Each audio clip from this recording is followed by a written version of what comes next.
مولانا العظیم وصدق رسولہ النبی الکریم الامین ونحن علی ذلک لمن الشاہدین والشاکرین والحمد للہ رب العالمین۔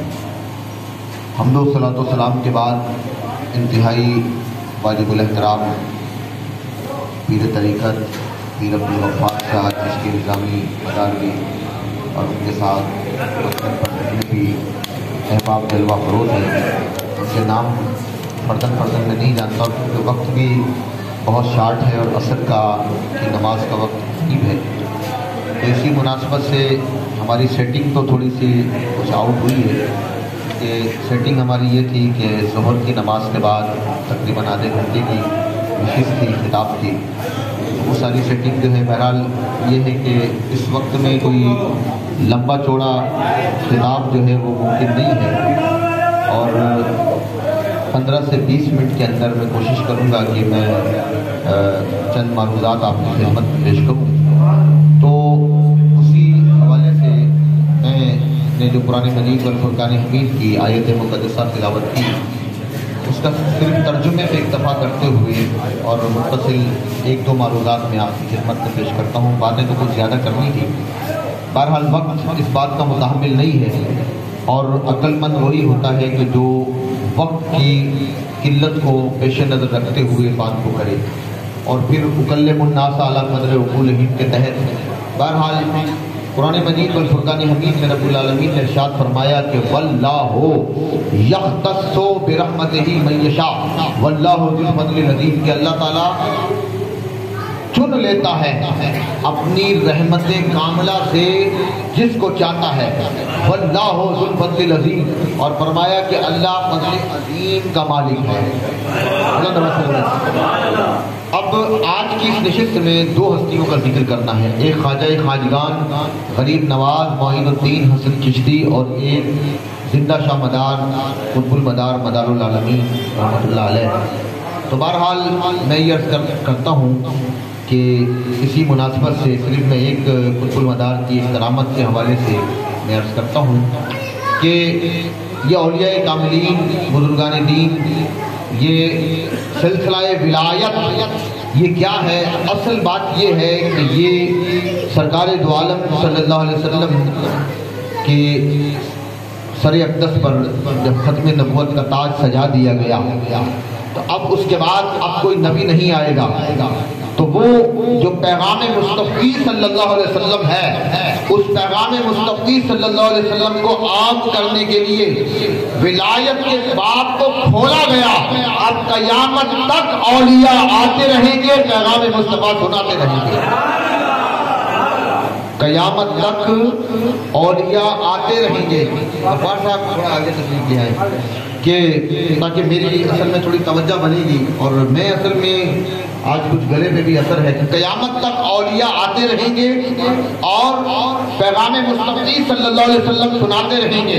کہیں شیخ عبد القادر جیلانی آئیں گے، کہیں غریب النواز آئیں گے، کہیں حضرت قطب الدین قطب المدار آئیں گے۔ یہ سلسلہ ولایت اسی طریقے سے قیامت تک چلتا رہے گا اور یہ سلسلہ کبھی بند نہ ہوگا۔ ان کا پیغام وہی پیغام ہوگا، ان کی صدا وہی صدا ہوگی جو صدا میدان کربلا میں حضرت امام علی مقام امام حسین علیہ السلام نے لگائی۔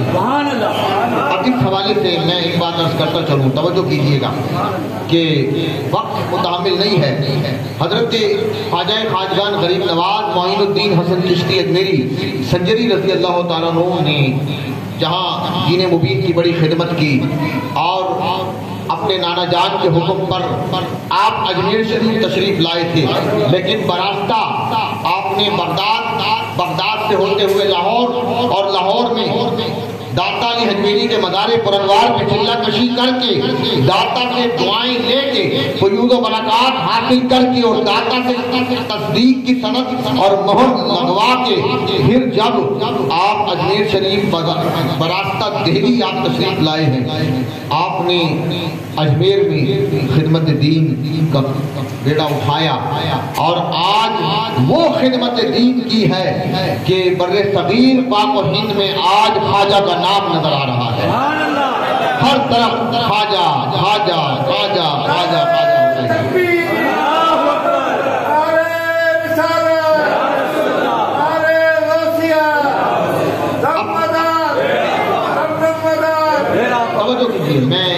عرض کرنے والا ہوں۔ اور پھر اسی طریقے سے سید بدی الدین قطب المدار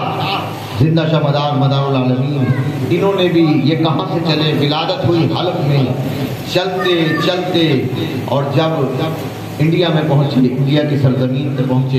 اور آخری آرام گاہ مکرپور میں بنائی، تو توجہ کیجئے پھر ان کی ملاقات، یہ اجمیر جب آئے تو بکلا پہاڑی پر ان کی ملاقات حضور خواجہ خواجگان غریب نواز سے ہوئی۔ اب اندازہ لگائیے، میں یہاں پر ایک نقطہ دینے والا ہوں، توجہ کیجئے، میں ایک نقطہ دینے والا ہوں، قبلہ پیر صاحب سے میں گزارش کروں گا کہ وہ بھی توجہ کریں، ایک نقطہ دینے والا ہوں، سنیے۔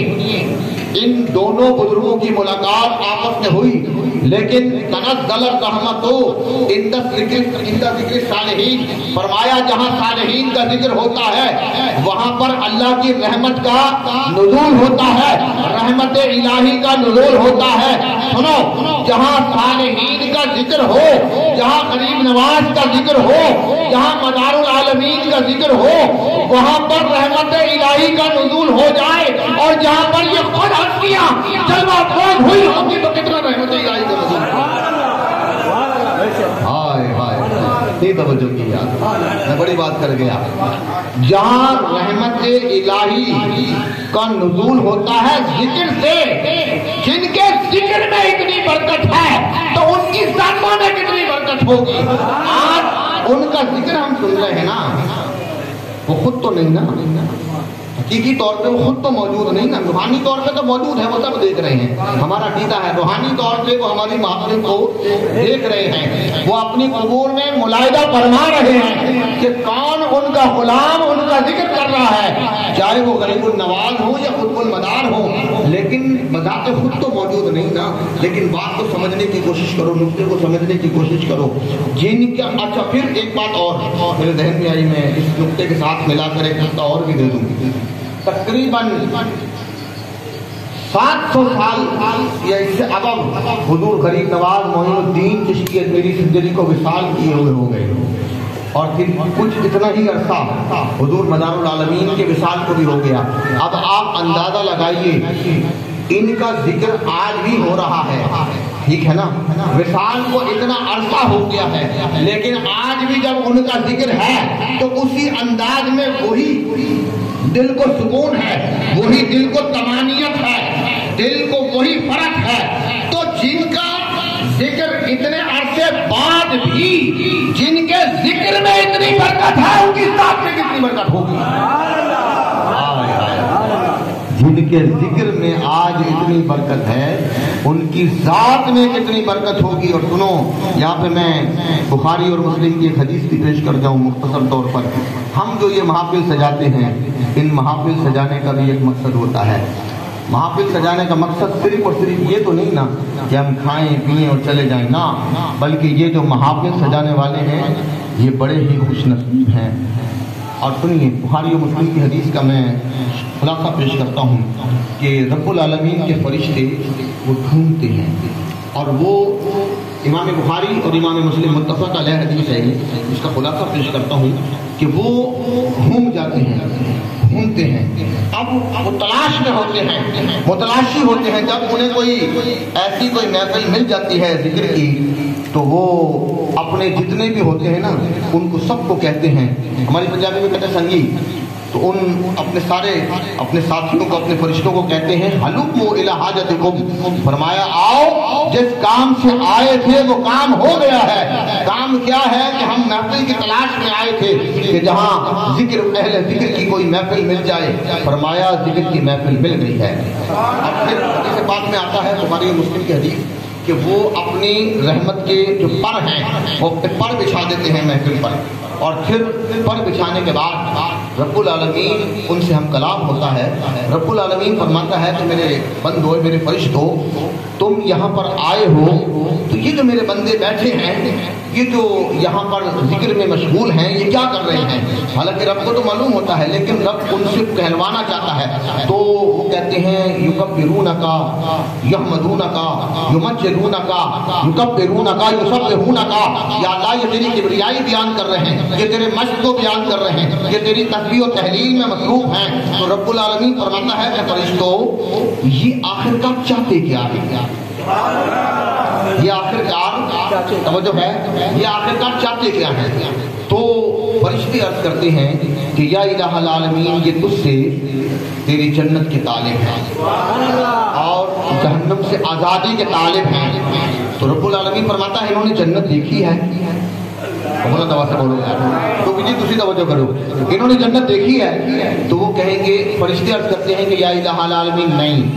جنت انہوں نے دیکھی نہیں۔ فرمایا اگر یہ جنت دیکھ لیں تو پھر کیا کریں گے؟ فرمایا کہ اگر یہ جنت دیکھ لیں تو پھر کیا کریں گے؟ تو فرشتے عرض کرتے ہیں کہ اگر جنت دیکھ لیں تو اور زیادہ تیرا ذکر کریں گے، اور زیادہ تیری تسبیح اور تحلیل میں مصروف ہوں گے۔ اور پھر رب العالمین فرماتا ہے کہ کیا انہوں نے مجھے دیکھا ہے؟ تو رب العالمین فرماتا ہے کہ تو وہ کہتے ہیں کہ نہیں، کہتے ہیں کہ اگر یہ جہنم کو، اچھا کیا انہوں نے جہنم، پھر فرماتا ہے کہ کیا انہوں، پھر پوچھتا ہے، سوال کرتا ہے کہ کیا انہوں نے جہنم کو دیکھا ہے؟ تو کہتے ہیں کہ نہیں، اگر یہ جہنم کو دیکھ لیں تو پھر کیا کریں گے؟ کہتے ہیں پھر یہ اور گناہوں سے بچنے کی کوشش کریں گے۔ تو فرماتا ہے رب العالمین فرماتا ہے کہ فرشتوں گواہ ہو جاؤ، میں نے ان کی بخشش کر دی ہے اور ان کو جنت بھی عطا فرما دی ہے اور ان کو جہنم سے آزادی کا سرٹیفکیٹ بھی دے دیا ہے۔ اور فرشتے عرض کرتے ہیں، اسی اثناء میں فرشتے کہتے ہیں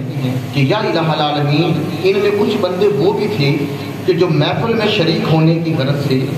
نہیں آئے تھے۔ اب یہاں جتنے آئے ہیں وہ محفل میں شریک ہونے کی، لیکن کوئی ایسا بھی آ جائے کہ دو چار ایسے بھی ہوں کہ جو محفل میں شریک ہونے کی غرض سے نہیں آئے، وہ کسی ویسے ہی اپنے کام سے آئے، دیکھا کہ یہاں مجمع جمع ہے، وہ بھی بیٹھ گئے دو چار منٹ کے لیے۔ تو رب العالمین فرمائے گا کہ اے فرشتوں، میری رحمت بہت وسیع ہے۔ فرمایا کہ جو ان کی محفل میں ویسے ہی آ گیا، فرمایا جاؤ آج ان کی بھی بخشش کر دی ہے۔ لا یشفیہم جلوسہم، فرمایا میرے مصطفیٰ نے فرمایا کہ ان کی محفل میں بیٹھنے والا نامراد نہیں لوٹتا، رب العالمین کی رحمت کاملہ سے بھرپور وافر مقدار میں حصہ لے کے اٹھتا ہے۔ اسی لیے رب العالمین نے فرمایا واللہ یختص برحمتہ من یشاء واللہ ذو الفضل العظیم، فرمایا اللہ تعالیٰ اپنی رحمت کاملہ سے، رحمت خاصہ سے چن لیتا ہے جس کو چاہتا ہے۔ اب اس نے اپنے چنے ہوئے بندوں میں سے بہت سارے چنے، لیکن آج ہم جن ہستیوں کا ذکر کر رہے ہیں، ایک سلطان الہند حضرت خواجہ خواجگان معین بے کساں حضور غریب نواز، جنہوں نے دین مبین کی ایسی خدمت کی ہے بر صغیر پاک و ہند میں جو آج اسلام نظر آ رہا ہے، یہ میرے خواجہ کا صدقہ ہے۔ اور ایک وہ ہستی جو مکن پور میں آرام فرما ہے، جس نے 596 سال کی عمر پائی، سیر و سیاحت کی، دین مبین کی خدمت کی، اور آج ان کے غلام ان کی بارگاہ میں سلام عقیدت پیش کرنے کے لیے یہاں پر جمع ہے۔ آخری میں ایک ربائی کے اوپر اور ایک شعر کا ایک یعنی بڑی منقبت ہے، اس کا مکہ اور اس کا مطلب، اس پہ اپنی گفتگو کا جو اختتام کرتا ہوں کہ جہان فقر کا روشن دیا غریب نواز، جہان فقر کا روشن دیا غریب نواز، خدا کا فضل نبی کی عطا غریب نواز۔ اور آخری میں تمہارے جود کا مدر ہے، تمہارے جود کا مدر ہے، سمجھو کیجئے، تمہارے جود کا مدر ہے، قطب و فرید و نظام کل یرو دوسا سیال و گولڑا غریب نواز۔ رب العالمین کی بارگاہ میں دعا ہے کہ جو میں نے گفتگو کی اسی پر اکتفا کرتا ہوں، رب العالمین کی بارگاہ میں دعا ہے کہ رب العالمین ہم سب کی حاضری کو اپنی بارگاہ میں قبول عطا فرمائے۔ عصر کی جماعت ہوگی، تمام احباب جو ہے عصر کے لیے مطلب تیاری کریں، عصر کی نماز کا وقت ہے، عصر کی نماز ادا کریں۔